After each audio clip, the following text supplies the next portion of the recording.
Next method is the get or client orders, and we keep most of it the same. I'm just going to put a few new lines here.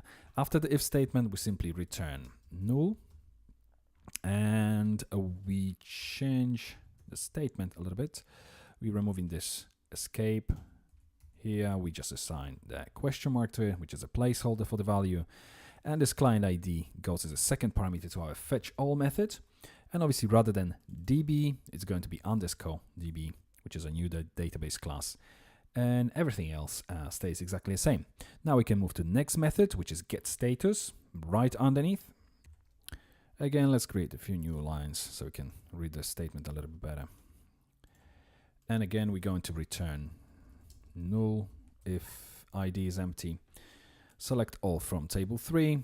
And again, we're removing this escape from here, replacing this with a question mark, this underscore db, and the ID as second parameter to this fetch one method.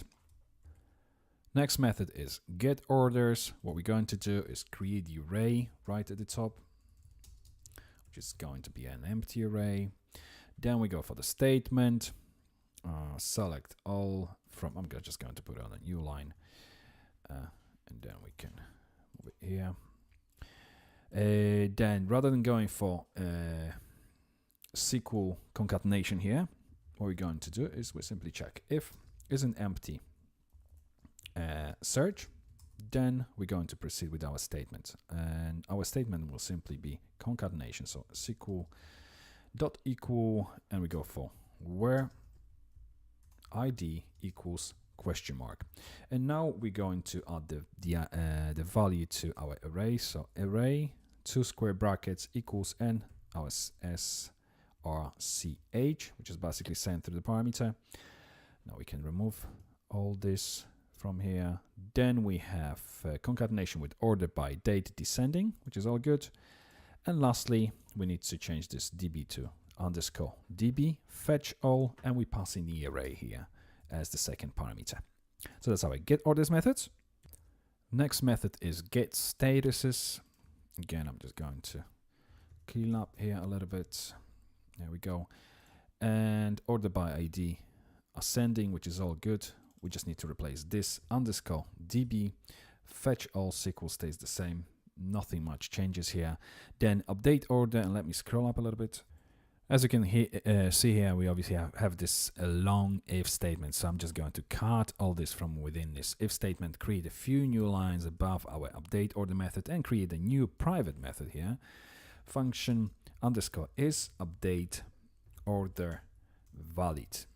And then we pass the ID of the order, obviously, and then array as the second parameter. And what we're going to do here is simply return, and in between the brackets, then semicolon after all that, we're going to put all these statements. So let's put them on a new line so it's easier to read as well. And there we go. So that's our is update order valid method created. If we scroll down and use it with our update order method, so this is update order valid, and we pass in the ID, the first parameter, and the array as the second. Now we know if all this is working. After the if statement, will simply return false. And update statement, we can also convert this, and I'm just simply going to remove what we've got here at the moment and return this underscore db update, and we go for this underscore table, and then array, and inside of this array what we're going to have is first status equals array status, and then we have nodes array nodes, as these are the only two values that we allow actually to amend in the control panel associated with the order, and then comma ID of the record we are updating.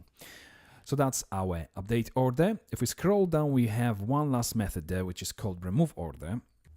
And since we now have remove method inside of the application class, we don't need this method anymore. So we can simply remove it. And that's everything inside of the order class.